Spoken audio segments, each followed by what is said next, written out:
Innovation has been the hallmark of Ukraine's approach to its war with Russia ever since Russian President Vladimir Putin invaded in February 2022. For every strategy that Russia brings to the table, Ukrainian ingenuity and tactical superiority comes up with an answer. Now, Ukraine has come up with a new way to deal with Russia's drones. Startling footage has emerged of a new Ukrainian drone that just hunted a Shahed down. Ukraine has a new weapon in its war against Russia. And the worst of it, for Putin at least, is that Ukraine is just getting started with its new interceptor drone technology. On May 19, Militani reported that the first footage of a Ukrainian interceptor drone taking out one of Russia's Iranian-made Shahed drones had reached the internet. Published by Ukraine's Wild Hornets group, the footage is the first publicly available video showing a new Ukrainian drone in action. That drone is the Sting Interceptor. The footage, which the Wild Hornets posted to YouTube, doesn't last long. The 25-second video starts with the Sting's view of the battlefield as funky music plays in the background. The black and white video feed immediately shows that the Sting appears to be capturing its actions using a thermal imaging camera, suggesting that Ukraine has put a lot of thought into ensuring its new drone is capable of operating at all hours of the day. As the footage progresses, another drone comes into view. Positioned in the center of the shot, the targeted drone at first appears to be loitering before it grows in size in the feed. The reason for that growth, the Sting is accelerating toward the drone, having identified it as a Russian Shahed. The Sting gets closer, with the Shahed's operator realizing too late just how much danger their drone is in. The Shahed pulls up in a desperate attempt to avoid Ukraine's Sting drone. It isn't enough. The Sting's feed cuts out as it makes contact with the Shahed's undercarriage, destroying both of the drones in a kamikaze attack. To drive the point home, the video repeats the moment of impact to send a clear message to Putin's forces. Your Shahed faces a new threat in the skies, one that's capable of tracking and intercepting them before they ever get close to their targets. Closer examination of the footage reveals that it is indeed a Shahed drone that Ukraine decimated with its Sting. For the brief moment that the Shahed is on screen, the pilot tubes and distinct wingtips Iran uses when building its drone can be seen. That's even better news for Ukraine. Russia has started using less powerful Gerberer drones as decoys to distract Ukraine's interceptors away from the more threatening Shaheds. That ploy didn't work this time, meaning one of Russia's valuable Iranian drones now lies in pieces on the battlefield. Ukraine just achieved something astonishing. To highlight how, stack up the Sting against the Shahed it just destroyed to reveal why this new weapon is so important to Ukraine. Development of the Sting interceptor drone was first announced in October 2024. Ukraine had a simple plan for this drone: develop a low-cost unmanned aerial vehicle, or UAV, that could serve as an alternative to the anti-aircraft missiles it had previously used to destroy Russia's Shaheds. There's a clear logic to this approach. Anti-aircraft missiles are expensive. Take the Patriot missiles Ukraine has been using to defend itself against Russia's aerial assaults. Each of those missiles cost around $4 million each, meaning Ukraine has to carefully pick and choose what targets to hit with them. Striking a Shahed drone with a Patriot is more than enough to take the UAV out, but the return on investment isn't enough to justify the outcome. Russia can always build or buy more Shaheds at a fraction of the cost of a single Patriot missile, meaning Ukraine is fighting a losing battle if it relies on missiles to take out the drones. That created a dilemma for Ukraine. It needs to reserve its expensive anti-air missiles for bigger threats, such as aircraft and missiles. Yet it can't leave Russia's hordes of Shaheds unchecked. Each is capable of carrying explosive munitions that can cause serious damage to Ukrainian infrastructure, troops, or civilians. Sting is the solution to this dilemma. Initially, Ukraine didn't want to reveal the Sting specs. That made sense, as revealing the drone's capabilities would provide Russia with the information it needed to counter the drone. However, hints of Sting's capability started to emerge in early 2025. Reports indicate that it's fast. In February, Bulgarian military revealed that the Sting is capable of traveling at speeds up to 127 miles per hour, while maintaining an altitude of around 1,400 feet. That's more than fast and high enough to keep up with and even outpace one of Russia's Shaheds. Sting can also climb even higher than 1,400 feet. It's believed to have a ceiling of around 9,840 feet, though climbing that high limits the speed that it makes it such an effective Shahed hunter. It's also reasonable to assume that the Sting can carry an explosive, allowing it to be used in kamikaze assaults against Russia's Shaheds. Beyond that, there's little additional public information about the Sting's capabilities, but some insight is available into how it operates thanks to an October 2024 Militani report. It says that the Sting's operator controls the drone using a first-person camera, similar to the first-person view or FPV drones Ukraine has been using for reconnaissance. The drone has a quadcopter design that includes a large dome extending from its center. That dome is vital. It's home to both the camera that the operator needs to control the drone and a small warhead. On the ground, the operator uses a set of virtual reality or VR goggles that essentially place them in a simulated version of the Sting. All the operator has to do is turn their head and the camera follows along with them. Building on this ability to view the entire aerial battlefield, developers say Sting will eventually be equipped with an artificial intelligence or AI targeting system. As for the Shahed, it's clearly met its match in the Sting. The drone Ukraine's Sting destroyed was likely a Shahed 136, which was officially unveiled in 2021 and has been used by Russia's military since at least October 2022. That's when Russia ordered 2,400 of the kamikaze drones from Iran, with more having been purchased and built inside Russia since. Unlike the Sting's quadcopter design, the Shahed is built in a delta wing shape with stabilizing rudders at the tips of those wings. The drone's warhead, which is typically a high explosive fragmentation munition, is stored in its nose section. The Shahed can carry a heavy explosive. More modern versions of the drone can be packed with warheads weighing over 100 pounds that are capable of destroying tanks or blowing holes into Ukrainian infrastructure. Like the Sting, the Shahed 136 can be loaded with a camera capable of taking real-time photographs or video of the battlefield. However, it doesn't seem like the camera is as vital to the Shahed's operation as it is to the Sting's. The Shahed contains a commercial-grade GPS along with a primitive inertial navigation system that it uses to reach its targets along with an operator's guidance. But it's the speed and altitude issues that cause the Shahed problems against the Sting. Even the best Shahed drone can only reach a top speed of 114.9 miles per hour, which is around 12 miles per hour less than the Sting. If a Shahed is caught in a Sting sight, it has to deal with a drone that can catch up to it quickly when both are moving at their top speeds. As for altitude, it varies depending on the Shahed. Iran claims that its Shaheds have a maximum ceiling of around 13,100 feet, though being that high means the drone can't do much against a Ukrainian target. The reality is that the Sting's lower ceiling is still high enough for it to maintain a position below a Russian Shahed, as it lies in wait to strike when the Russian UAV starts its descent toward a target. Once contact is made, the Shahed's explosive warhead becomes a massive detriment. The Sting detonates its warhead first, which already tears the Shahed to shreds. That explosion causes the Shahed's warhead to detonate, eliminating it as a threat and leaving the Russian drone as little more than a few small pieces of debris dropping to the ground. This comparison leads to a simple conclusion. Ukraine has found the perfect alternative to missiles when tackling the Russian Shahed problem.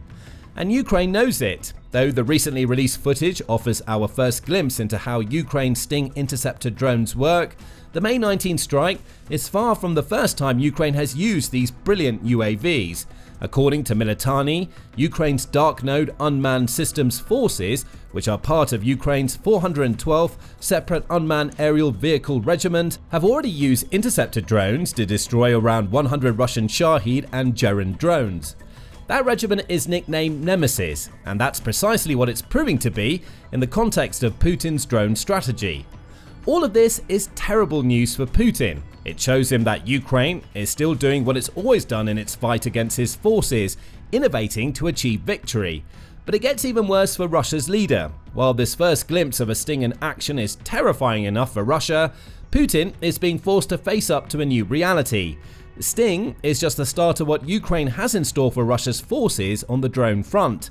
For one thing, now that Ukraine has established that VR goggles can be used to control drones, it's going all in on coming up with new technology it can use to counter Russia's aggression. On May 20, reports emerged that a Ukrainian company named Skiftek is currently working on developing new tactical simulators that Ukraine can use to train its drone operators to conduct more efficient aerial ammunition drops. These simulators are based on the DJI Mavic platform, which uses laser technology that allows drone operators and infantry soldiers to train together. The platform sensors allow operators to develop their accuracy when dropping simulated packages of ammunition to the infantry members. And the infantry isn't left out. Using similar sensors, they're able to use the new platform to practice destroying simulated drones using small arms. That simulation is remarkably lifelike. A soldier uses a special grenade model packed with laser emitters that allow it to mimic the effects of fragmentation upon contact with a target. The simulated drone can pick up on these emitters. If the lasers cross the drone's thresholds, the operator loses their video connection along with their ability to drop the ammunition their drone is carrying. Here's what this means for Russia. Ukraine has just come up with a way to train its drone operators and soldiers to become more effective in a war that increasingly relies upon drones. And it's doing it with low-cost technology that allows those operators and soldiers to get better at their jobs without having to actively waste drones and grenades. For Russia, that means its forces will soon be dealing with Ukrainian soldiers who are better than ever at taking out Shahed drones, all while they're being provided with constant flows of ammunition from Ukraine's drones. If a Shahed escapes Ukraine's interceptors, it may now find it has a much harder time dealing with the soldiers on the ground that it may be targeting. And it gets even worse for Putin. He might have held out hope that the Sting was the only drone interceptor his forces would have to deal with, but Putin would be wrong. Though it's Sting that's grabbing all of the headlines thanks to the new footage, Ukraine has plenty of other interceptor variants up its sleeve. Take the Bullet as an example. Introduced in July 2024, the Bullet UAV was designed by Ukraine to intercept everything from Russian reconnaissance and attack drones to helicopters. There's even footage of it in action. A 1-minute clip shared to YouTube shows the drone taking off from a concrete pavement, flying through the sky, and then landing. It's equipped with a similar FPV camera to that seen in the Sting, suggesting that it's controlled in a similar way. Militani says that telemetry data reveals that the drone can travel at speeds of around 80 miles an hour, though there's also potential for Ukraine to fit it with a jet engine that would allow it to move much faster. Ukraine believes it can build entire complexes of Bullet drones, which include a ground control station and 5 of the UAVs for around $140,000. September 2024 brought with it news of another interceptor drone in development. Built by the Ukrainian company Besomar, the drone is apparently similar to a large FPV drone, only it can stay in the air for longer and carry more weight. It can climb to a similar altitude to Russia's Shaheds and reach a top speed of around 105 miles per hour. The drone even comes with an air brake that allows it to stop short and avoid enemy drones. Besomar says it's already at the point where it can build 100 of these new interceptors monthly. Look for them to be sharing the skies with the Sting and the Bullet soon. And therein lies the major problem for Putin. If it was just the Sting he had to worry about, he could at least console himself with the thought that Ukraine only has one type of interceptor it's using to down his Shaheds. But that isn't the case. Ukraine has clearly decided that interceptors are going to be a key part of its aerial strategy as the war moves deeper into 2025. Putin's forces face a tough future. Now that these drones have gone through their testing phases and are proven to work, Ukraine will start pumping more of them out. Soon, every drone assault Russia sends Ukraine's war may find itself met with a horde of interceptors that exist to minimize the assault's impact. That leads to why this new breed of interceptor drones matters in the Ukraine war. The footage of Ukraine's Sting taking out a Shahed provides the most obvious reason. Drone interceptors aren't a new concept. Back in August 2022, Fortum Technologies explained the basic concept behind the technology, noting that interceptors were fast becoming as important as locators and jammers when dealing with aerial threats. It calls interceptors unique UAVs that specialize in stopping other drones before they reach their goals. Therein lies what makes these drones so important in the Ukraine war. Before Ukraine developed its interceptors, it was forced to rely on anti-air missiles to take out Russia's drones, as previously mentioned. Those types of missiles have limitations. They're fired from aerial defense systems that use radar to track incoming threats. It's only when a Shahed drone appears on that radar that a missile can be sent to intercept it. Failing that, Ukraine could also use fighter jets firing air-to-air missiles to destroy Russia's drones. Both are costly approaches. Furthermore, both rely on Russia's drones getting within at least somewhat close range to their target before interception can take place. That's not the case with interceptor drones. As Ukraine builds more of these specialized drones and trains more of its operators to use them, it can station teams in multiple stages along every air corridor it anticipates Russia using to launch its drone attacks. Envision a scenario where an incoming swarm of Shaheds is met by multiple groups of interceptors across their entire journey, and the strategic advantage becomes clear. Assuming any of the Shahed swarms make it through to their target, they'll be so few in number that they become easy for Ukraine's air defenses to pick off or are only capable of causing minimal damage. The result is that Russia's drone attacks have a lower success rate, which makes them more expensive for Putin. And speaking of cost, that's another reason why the Sting in particular stands to make a massive impact on the Ukraine war. The Wild Hornets say that the cost of a Sting drone is tens of times lower than the cost of a Shahed. Estimates vary when it comes to the cost of Shahed drones. According to the Center for Strategic and International Studies, or CSIS, Russia is estimated to be spending about $35,000 per Shahed drone. Other sources say the cost of manufacturing the drones can be as high as $50,000. It's known for sure that Russia paid more than that when buying the drones from Iran, as leaked documents show that Putin paid a per unit price of $193,000 for 6,000 Shaheds from Iran in 2022. Now that Russia is building the drones domestically, the cost has come down, though upgrades and hardening of Russia's Shaheds may mean each one costs $80,000 to build as of April 2024.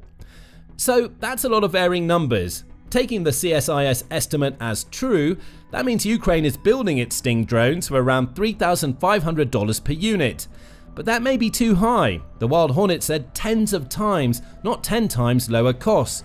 It's possible that could mean Ukraine's manufacturing costs aren't much more than $1,000 per Sting if that's the case. Even if the higher $80,000 figure for April 2024 is used, that means Ukraine is spending no more than $8,000 per Sting. Whatever the true costs may be, on both sides of the equation, one thing is certain: Ukraine has come up with a way to destroy expensive Shaheds with drones that cost far less to build. Not only is it saving money because it no longer has to use anti-aircraft missiles to take out Russia's drones, but it's forcing Putin to spend even more of Russia's depleting cash reserves to continue waging his war against Ukraine. What's seen here is something that's been evident since the Ukraine invasion started. Ukraine evolves, Russia attempts to catch up. Interceptors, along with escort drones, are just the latest innovations Ukraine is bringing to the battlefield. What started as drone operators occasionally taking part in dogfights to knock other drones out of the skies has evolved into a full-blown tactic on Ukraine's part. It knows that all it needs are drones that are faster and can climb as high as Russia's Shaheds to successfully intercept Putin's drone assaults. In the Sting, along with the other interceptors that Ukraine is developing, it now has those drones. Putin is going to have to adapt, or a lot more Shaheds will start getting taken out hundreds of miles away from their intended targets. But what do you think about Ukraine's Sting drone and the footage one of them captured on May 19? Is a new Ukrainian strategy finally starting to bear fruit? And how do you think Russia will adapt to the use of interceptor drones, if it can at all? Let us know your opinions in the comments, and remember to subscribe to The Military Show for more up-to-date news and information about the war in Ukraine, the Middle East, and other conflicts around the globe.